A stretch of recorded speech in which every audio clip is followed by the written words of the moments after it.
I want to start today with a statistic that, honestly, it kind of blew my mind. Oh, We tend to think of gardens as, curb appeal. It's something you do to keep the homeowners association happy. or to make the neighbors a little jealous. Exactly. But it turns out a well-designed garden does way more than just, sit there looking pretty. It's surprisingly functional. Right. So get this. 40% of homeowners believe a well-designed garden significantly increases their enjoyment of the property. Wow. And even deeper than that, having a themed outdoor space can boost your mental well-being by as much as 30%. That is a huge number. It really frames the garden not as a piece of land you have to mow, but as an extension of your living space. It's a sanctuary. Sanctuary for your brain, yeah. So that's what today's deep dive is all about. We're calling it Designing Your Personal Eden. And look, we know gardening can feel, well, incredibly overwhelming. Well, for sure. You walk into a garden center and suddenly it's soil pH, hardiness zones, and pK ratios. That's a lot. It is. It's so easy to get lost in the technical weeds, pun intended, before you've even planted a single thing. So our mission today is to cut right through that noise. We've got a stack of sources that is, it's a dream team. It really is. You're talking award-winning designers like Pollyanna Wilkinson, the legendary Alan Titchmarsh, data from biodiversity centers, and some really practical guides on everything from orchids to porches. And what I love is that it covers the whole spectrum. You get the high-level design principles, but also the nitty-gritty science of, why some plants make it and some just don't. Right. So here's our approach.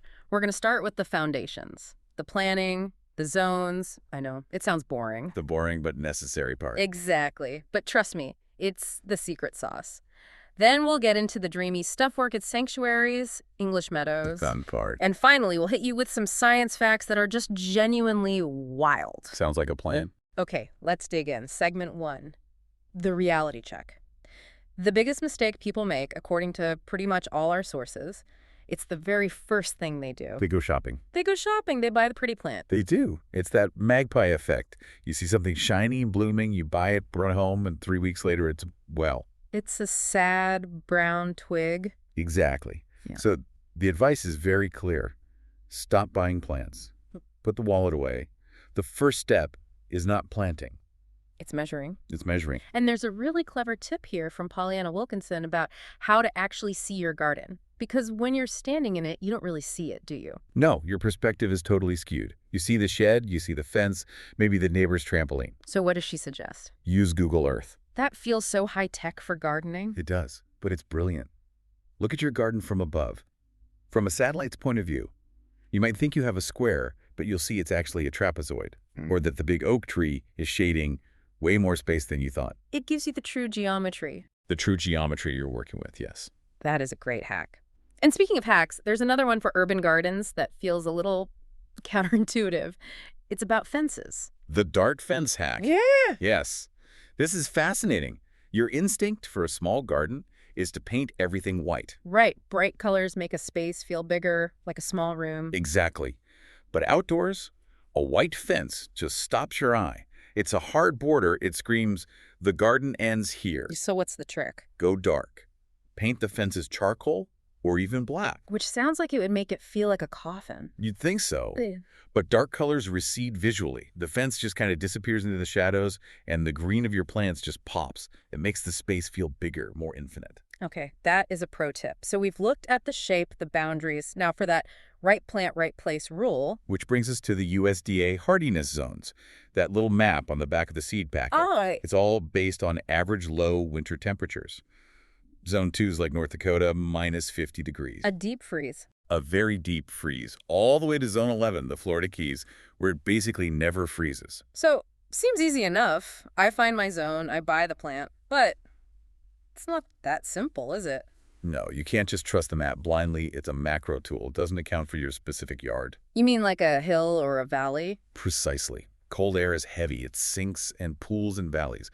So valley floor might actually be a full zone colder than the map says. And this is where we get the idea of microclimates. Exactly. It's these tiny little climates right in your own backyard.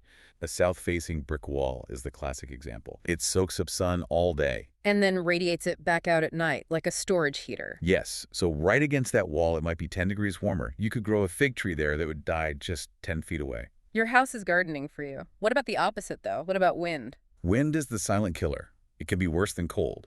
It basically freeze-dries the leaves. So you need a windbreak. A fence, right? But not a solid fence. That's the mistake. Wait, why not? A solid wall would block all the wind. It blocks it, but it creates turbulence. The wind hits the wall, shoots up, and then crashes down with even more force on the other side. You're creating a wind tunnel. Pretty much. You want a hedge, something that filters the wind, slows it down. And if you're planting a hedge, there was this great little saying about patience. Yes. Sleep, creep, leap. I loved that. Break it down for us. The first year you plant something, it sleeps. It's putting all its energy into its roots. It looks like it's doing nothing. So don't give up and dig it up. Do not dig it up. The second year, it creeps. You'll see a little bit of growth. Then the third year, It leaks. it leaps. It just explodes with growth. You have to trust the process. Okay, one last technical thing before the dreamy stuff. Sunlight mapping. Crucial. You have to know the difference between full sun, dappled shade, deep shade. And you map this before you place your patio furniture. Because the plants can't move, but the chairs can. Exactly. You don't want to build a patio in the one spot that loses the sun at 3 p.m. Okay, foundation's laid. Let's get to the fun part. Thematic deep dives. I want to start with something exotic. Orchids. The secret paradise. I always thought of orchids as just, a supermarket plant that dies in a month. But you can build a whole theme around them. You can. And the key structure is often a pergola. It provides that essential dappled shade that orchids need. The sources mentioned a few specific vibes. The first one was the rustic. Yeah, think weathered wood beams, climbing vines, hanging baskets of phalaenopsis. Very organic, very natural. And then the total opposite, the modern minimalist. Complete opposite. Matte, black metal, concrete paths, stark white orchids, maybe some LED strip lighting. Very clean, very architectural. And my favorite was the fairy tale. Oh, that's a great one. Lavender painted wood, mossy pots, sheer curtains, twinkling lights. It's pure enchantment. Sounds magical. Okay, moving from the exotic to a timeless classic, roses. You can't talk about garden design without talking about roses. And I had no idea there were so many distinct types. It's not just a rose bush. Oh, it's a whole world. You have standard roses, those lollipops on a stick. Great for framing a doorway. Perfect for that. Yeah. Then you have tiny patio roses for pots. And then the workhorses, the shrub roses. Like Jacques Cartier. Alan Titchmarsh had a great description for its scent. He did. Expensive talcum powder.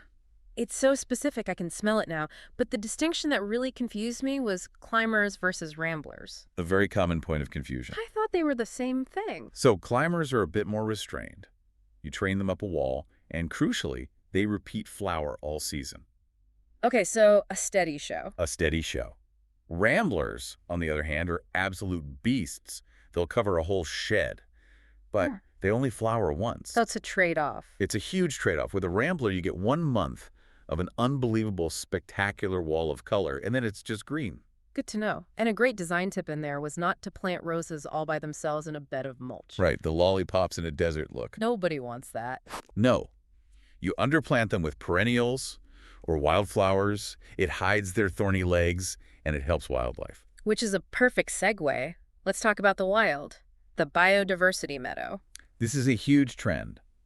But there is a massive myth we need to bust right away. The seed packet myth. Exactly. You see those packets that promise a riot of color, and the picture is just wall-to-wall flowers. And that's not real. Not a sustainable meadow. A real meadow is 70 to 80% grass.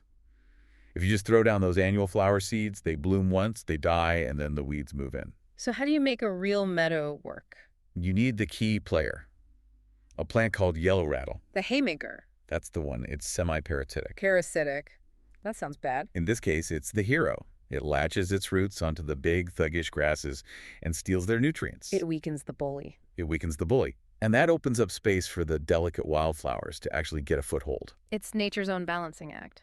It really is. And the maintenance is key, too. You only mow it once a year, in September, and you must remove the cuttings. Why? Wouldn't they be good fertilizer? That's the problem.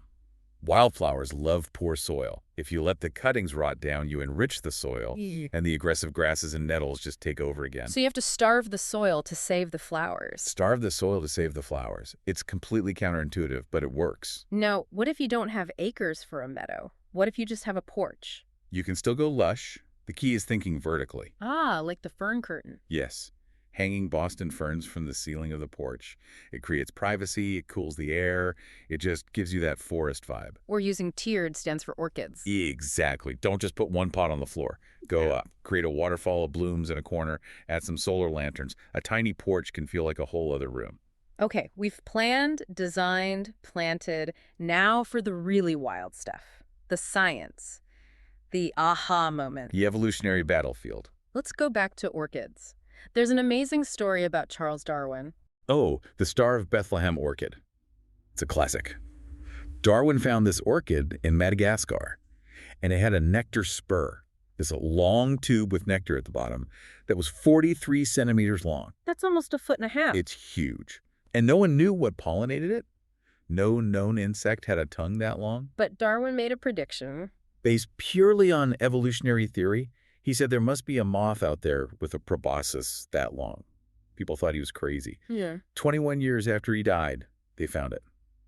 The Sphinx moth, with that exact tongue length. That is just incredible. It's a lock and key that evolved over millions of years. Orchids get even sneakier. Some of them have evolved to look and smell exactly like a female bee. To trick the male bees. Yep, it's called sexual deception. The male bee tries to mate with the flower, gets covered in pollen, flies off, gets fooled by another flower. And boom, pollination. The plant is catfishing the bee. The plant is 100% manipulating the insect. And another surprise, vanilla. I think we all forget this. The flavor in your ice cream comes from an orchid. The vanilla bean is the fermented seed pod of the vanilla planifolia orchid. So vanilla is basically orchid fruit. Technically, yes. Okay, what about the desert rose? It sounds like a rose, but it isn't. Not even close. It's a succulent. It has this thick, swollen trunk where it stores water. It looks kind of like a bonsai with these amazing bright pink flowers. And it hates the cold. Hates it. Anything below 50 degrees Fahrenheit, and it needs to come inside. It's a desert plant through and through. Okay, one last shift in perspective. Weeds. There was a great quote. A weed is simply a plant out of place. It's all about reframing. Take the stinging nettle. The enemy of every gardener. Right. But you can make soup or tea from it. Yeah. And more importantly, it's the only food source for the larvae of the peacock butterfly. So if you kill all the nettles. You kill the butterflies. So maybe leave a little patch in a back corner. Call it your butterfly nursery. All right, let's bring this all together. From meadows that need yellow rattle to a porch needing a fern curtain, what's the big takeaway here? I think it's that a garden is not a static thing. It's not a sofa you just buy and place. It's an active collaboration with nature. But you have to be patient. You have to be patient. Remember, sleep, creep, leap, observe the light, the wind, those little microclimates. Work with what you have, not what you wish you had. That's it, exactly. So here's the final thought I want to leave you with.